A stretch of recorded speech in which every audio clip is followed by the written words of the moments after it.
un chargé de formation et aussi un évaluateur des dispositifs de formation. Bonjour, c'est Maud Gueye, élève à l'École nationale des travailleurs sociaux et spécialisés en première année au premier cycle. Alors, la médiation familiale et communautaire est l'une des 5 filières dans la formation à l'ENTSS au premier cycle, avec son corps qui lui est particulier, qui est celui des médiateurs. Dans cette filière, vous allez connaître les méthodes et techniques de prévention de la violence dans les familles et les communautés. Vous allez connaître les théories et méthodes de réduction des difficultés familiales et des violences domestiques. Mais aussi dans cette filière, vous allez apprendre, connaître et maîtriser les théories, méthodes et techniques de gestion des conflits et des difficultés relationnelles. Les impacts de la médiation familiale et communautaire au sein de la société sont en effet 5 principes. D'abord, il s'agit de faire la part entre ce qui relève de l'espace public et ce qui doit rester dans l'espace privé.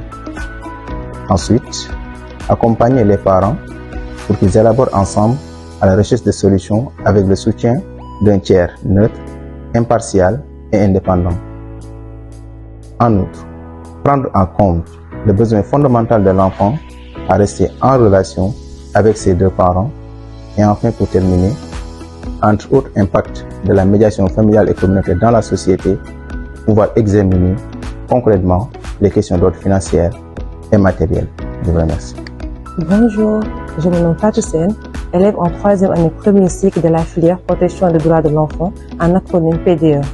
Cette formation m'a permis d'avoir une bonne définition de l'enfant dans son entièreté et sa complexité, de connaître les textes juridiques et réglementaires, nationaux et internationaux, ratifiés par le Sénégal, ainsi que les mécanismes de protection de l'enfant.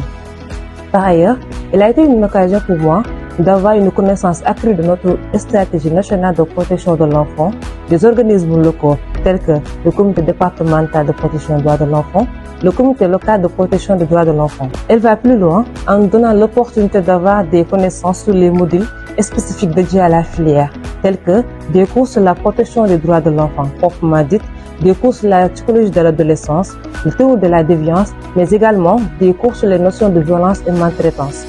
Forte de ces solides formations, notre credo de tous les jours est d'offrir aux enfants un environnement sûr, respectueux et favorable à leur épanouissement.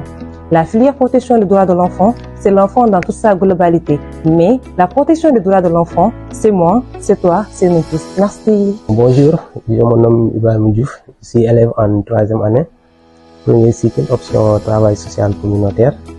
Donc la filière travail social communautaire, dont le contenu de formation, durant les 3 ans, porte sur les politiques de population, aussi les politiques sociales, le marketing social, l'économie sociale et solidaire, l'économie du développement, entre autres, promouvoir le développement économique et social des communautés. Donc, choisir cette filière, c'est aider les communautés à lutter contre la pauvreté, l'exclusion sociale, le chômage,